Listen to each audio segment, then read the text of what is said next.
Okay, well, welcome back to the New Testament journey. I've been let back in. Yes, you've You're returned. scraped back in. I don't know how that's happened. It's nice to have you back.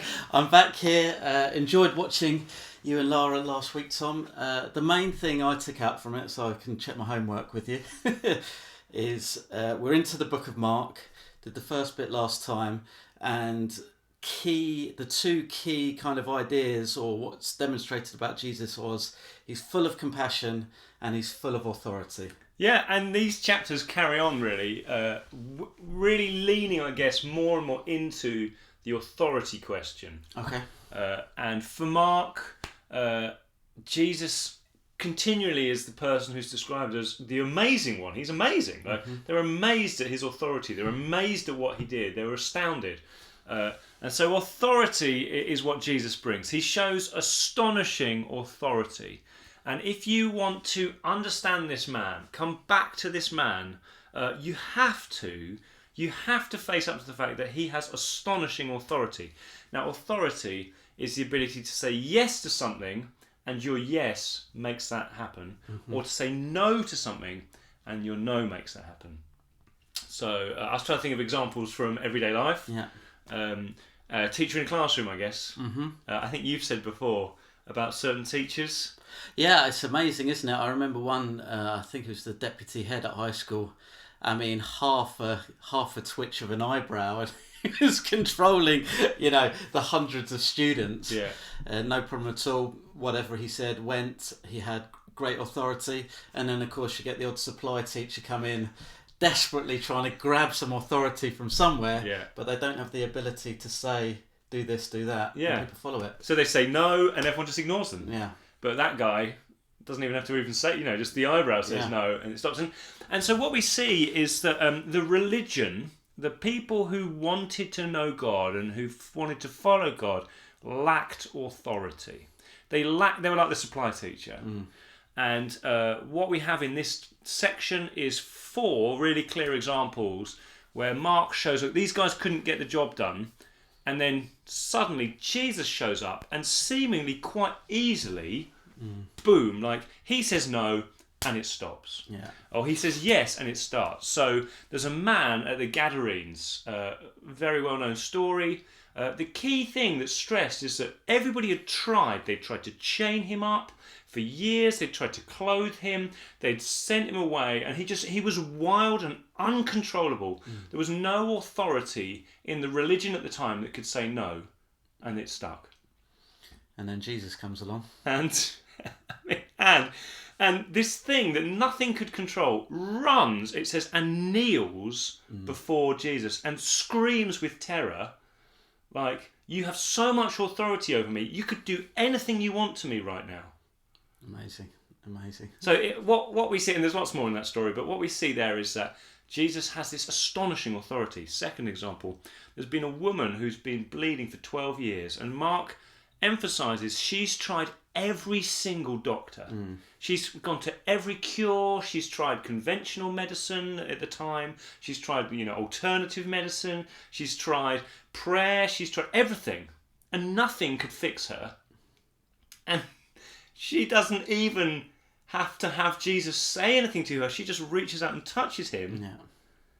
And his authority is sufficiently imbued in his being that says no and the bleeding stops. Amazing. Isn't that astonishing? Amazing. And then you've got the dead girl. Yeah, a little girl who's sick. Yeah. Presumably everyone's praying for her and trying to get her sorted, and then she dies. And Jesus is like, no, don't worry. Yeah. I even have authority over death. And then, really interestingly, even his disciples haven't quite managed to live up to this. So they're praying for this little boy who's got a demon, and they haven't got the authority, seemingly, or they're not using it properly. And Jesus comes down from the Mount of Transfiguration, and they're like, what? We can't do this thing. What's going on? And he's like, this type comes out with prayer and fasting, but what he really is bringing in is his authority. It's the access to his authority can remove even this kind of demon. Yeah, so 4 stories there of, I suppose it's people in bondage one way or another, isn't it? Under other influences, whether it be demonic or sickness or death. and Jesus comes through and he touches these lives and set people free. I've had this image recurring a little bit over the last few weeks, really, since the images from Ukraine have come in, of like an invading power, and it leaves destruction in its wake, and then just the awareness of there's another king who, when he comes with authority and power, things aren't destroyed, lives aren't lost, demonized men are freed, sick women are healed, dead girls are brought back to life, and it's that invasion of love, but with authority, isn't it? Yeah. I mean, we could talk about the situation in Ukraine as the tragedy of it is so great, and what it demonstrates, it's a picture of what Satan has done across the whole of the earth. Yeah. And everybody looks at it and is crying out, like, can't we just stop Putin? Like, can't we just stop him from doing this? And the reality is we haven't got the authority. Yeah. Like, even Joe Biden, all he can do is sort of put some sanctions on his family, and Putin's like, well, so what? Like, you haven't got the authority to stop me. And there's a genuine sense of powerlessness that leads often to anger. Yeah. Because it shouldn't be this way, but we can't stop it being this way. Yeah. And so that gives us a sense of what these guys must have felt. You know, this father who's seeing his daughter sick and can't stop it. The family probably of this guy who's all these demons is just like, you know, the agony of he's cutting himself, he's running around in the caves, like he's naked, like everyone hates him and scared of him. Gives you a flavour, and like, if only somebody could do something about this.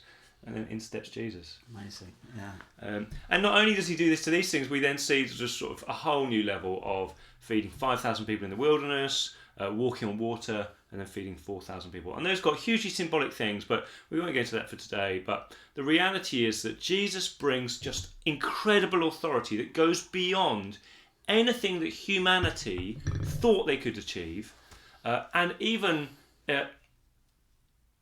on the same sort of thing as that, not only does he go beyond what humans thought they could achieve, but he does things that humans have been trying to achieve but couldn't achieve. Yeah. That makes sense. And what I think we're seeing in our church at the moment is, for whatever reason, more instances of Jesus bringing his authority to do things that we couldn't do, that we desperately wanted to see happen. Yeah.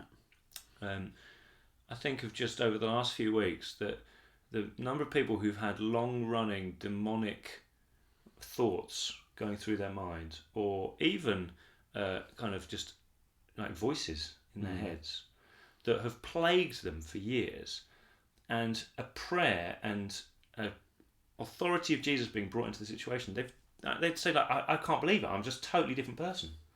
And there'd be like a handful of those people. Yeah.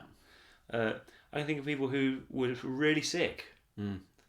It affected everything about their life. Like, even again on Monday night, Hannah Merriman was saying about just the reality of chronic fatigue was so great. It sat like this thing on top of like a suffocating force, and then just we're not saying it's like a simple thing, but just the authority of Jesus increasingly, repeatedly being brought into that space. And now it's just, I've got so much energy. I feel like I can just do so many things I couldn't do. Like, it's like I'm coming alive again. Yeah. And that's one of many. Yeah. And that's the authority of Jesus. It's nothing other than the authority of Jesus, is it? It's we couldn't do that. Yeah. Like, many doctors have tried. We've prayed. You know, we try with our best efforts, good advice, nice words, but something different needs to come, and that different is the astonishing authority of Jesus. And so it's a wonderful thing, and we've seen many people on the Unlock weekends, just a sense of, wow, like there's a new feeling of freshness and peace and identity. I know who I am suddenly. I realise I've been carrying all this baggage, and the authority of Jesus has come in and lifted that baggage out of me. Yeah. And wow, I feel fresh and clean and alive. And while we love all of that, these stories should also help us see, but we ain't seen nothing yet. I don't think yet we have seen the laws of gravity overcome by the authority of Jesus, walking on water or an equivalent. But why wouldn't we? That his authority can do that. Yeah. Or the feeding, the multiplication of food. And I want to see these things because Jesus is authority. He's present among us as church, and his authority can say yes to this when he wants to, say no to that, and so we should expect it. Yeah. How do we push into that? What? Yeah. Well, they talk about. I mean, Jesus does talk about prayer and fasting. Yeah. But I think what I'd really want to stress in that is that when he says that, he says, you're a wicked and sinful generation or a crooked generation. And then he talks about himself coming as the Son of Man. And so when we're praying and fasting, we're not summoning up within ourselves to be anything. It's not the fasting and the prayer that actually counts. What it is the prayer and fasting is like reaching out and grabbing onto the Son of Man, Jesus, to his way of being human. And it's his presence that we kind of draw in, and his authority that we draw in. And something about it's mysterious, I think, but something about prayer and fasting, about the presence of Jesus, means that in the same way that Jesus carried his authority in his body, so the woman just had to touch his cloak, even his clothes, somehow through just time with Jesus, his authority begins to sit or imbue all of our being, and even the clothes we wear. So you see like the crazy stories of Paul's, is it Peter's handkerchief? Paul sends what's he do? I can't remember. It's Peter's shadow. Yeah. So even this so imbued the authority, and I think that's a big thing. Yeah. To sit, temptation in this life is to think that if I'm not doing something on my phone or sending emails or somebody's noticing what I'm doing, it's not time well spent. But sometimes just to sit and say, Jesus, let your presence come. I give you this time. Sometimes that is the most powerful and fruitful thing you could possibly do. Yeah. So that's the authority of Jesus, which is astonishing. Should we do the next bit? Yeah, I mean, I was just going to say, I think what I've seen you do, particularly over the last few months, is just continue to try. Yeah. Just continue to, let's pray for sick people. I think the Lord's given me a word, let's share it. Sometimes on a Sunday morning, we just think that the Lord might want to do something with this group of people or with people struggling with this. Please come forward and pray. And at many other times. And I think that continual, it's similar to the prayer and fasting in a way. It's putting yourself in a place of, well, it could happen here. It could happen here. And we're going to continue to ask. And we're going to continue to press on. I think that's been really, really powerful. Really powerful. And actually, I mean, just saying that, because Jesus brings a clash. Like there is an authority already in place in the world. And when Jesus' authority comes in, it doesn't come into a vacuum. Yeah. And what I'm beginning to realise more and more is that I can hear the yes and the no of the existing authority, and that's soaked into me. I just think that's how life is. Yeah. And when Jesus then comes and he says yes to things or no to things, like for example, yes, I want to heal people today. Yeah. I want to take away things that have caused people issues for all their life. He's saying yes to that, but I hear the no of our culture or of my lived experience of faith. Yeah. Oh, I've tried that. I've prayed for people. It didn't work. Yeah. I don't want to do that. Or I don't really feel, if I stand up in front of everybody and say this, then they're going to think I'm a bit stupid. And so and what I'm realising is there has to be almost a deliberate decision to allow the authority of Jesus, his yes and his no, to push out the familiar yes and no that I've got from whatever. Yeah. Because only then is there really his authority is in place. You can't have two authorities at the same time. Yeah. And we see that in these verses. Like they take offence at Jesus in his own town. They say, isn't this, we know this guy. Yeah. Herod actively, like aggressively, well, actually his wife and his daughter, behead John the Baptist. Like they don't want the authority that he brings and the message of the kingdom of God. They're like, no, we've got our authority. We're the king, so we don't want that. don't insult us about what we do sexually. Yeah. We can do whatever we want. So butt out. Pharisees on ceremonial washing used to Pharisees saying. So I guess all that comes to think like there are times where you have to consciously make that decision. I'm going to believe that what I think Jesus would say yes to. So on Sunday morning, I've had I don't know if it's hay fever or whatever. I have recurring issues with my sinuses. I've been prayed for so many times. It doesn't seem to make much difference. And I felt like I was underwater. I just felt like I just wasn't fully present. And then you'd said, you'd been away, and you said, can you come and help with ministry? I was like, okay, fine. I really want to say yes to the things Jesus, whether I feel like it. I feel like I'm not fully present. I feel like I'm kind of underwater. But I know Jesus would say yes to these things and no to those things. And so I'm going to come and try. Yeah. So not feeling brilliant, I said, I just think we should pray for particular people. You gave a great message. So off the back of that, and then, to be honest, I was like, as you would underwater, all your senses are dulled.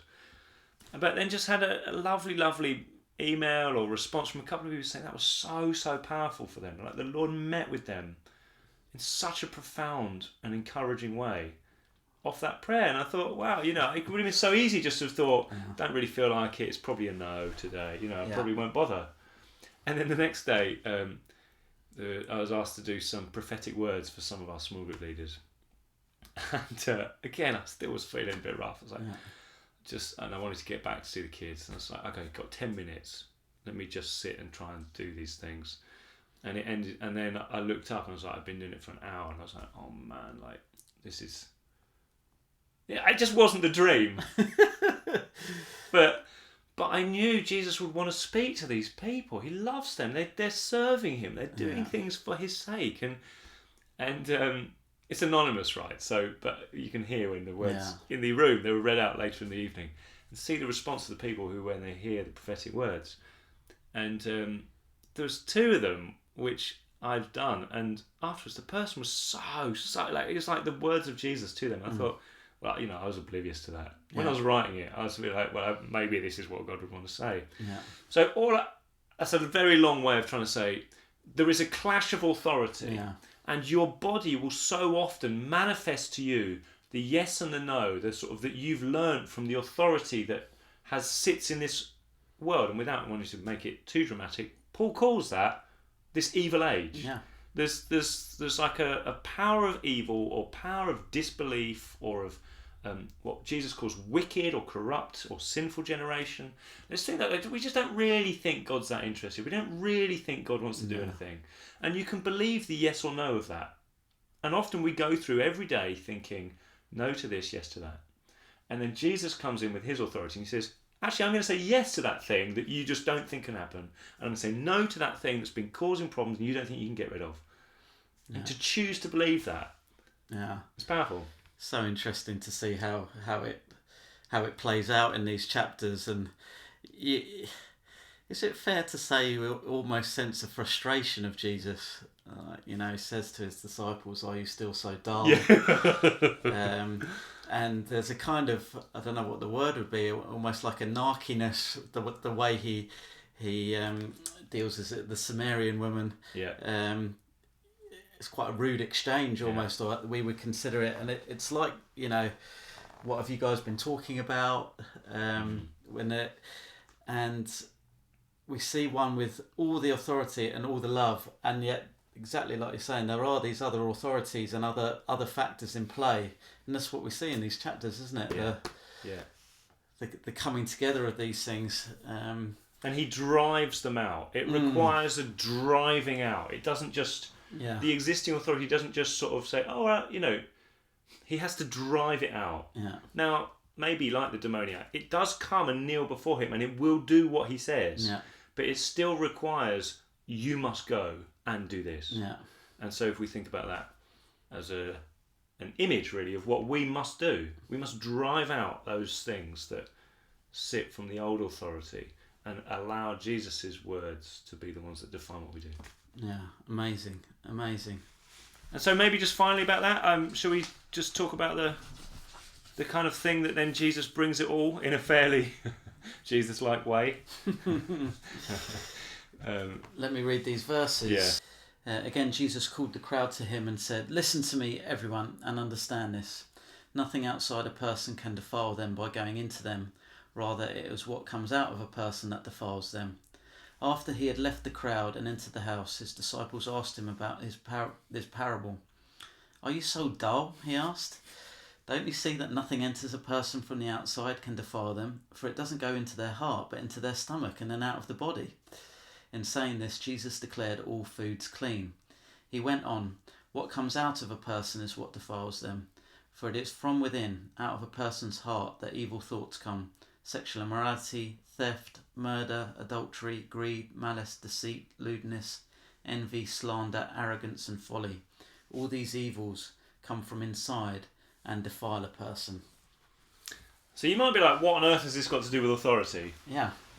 And on its own, which is probably often just talked about on its own, it doesn't seem to.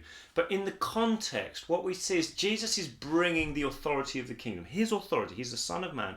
He's coming to set free people who are captive. Yeah. This authority holds them. He's coming to set them free. And what he does is he demonstrates that with nature miracles, with healings, with exorcisms. But what he then gradually, increasingly turns to his disciples and says, "Guys, I want you to get this. My authority actually to save the world needs to come into your heart." Right? I could cast out every demon. I could heal every sickness. I could feed every hungry person. I could calm every storm. But unless your heart has my authority, bring peace and bring your desires into control, evil will persist in this world. It will just all of it will just come back again, because it's out of the heart. Ultimately, the heart of people is where the battle for the future of the world will be won or lost.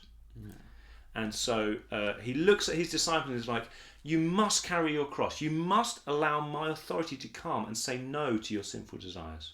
And you must allow my authority to come and say yes to your good desires. And unless that happens, everything else we're just playing. And something that I notice is that we increasingly are waking up to the fact that the church needs to tackle the global issues of injustice. Love it. Yeah. We want to do stuff about Ukraine. We want to do stuff about global warming. We want to do stuff about racism and hunger. Amazing. But what we can't lose is that we could do all these things, but unless our hearts are made pure, evil will continue to bubble up from within, cause us to do things to wound our neighbour, and they'll wound their neighbour, and suddenly, in sort of to slightly wrongly paraphrase Gandhi, then all the world will suddenly then be blind.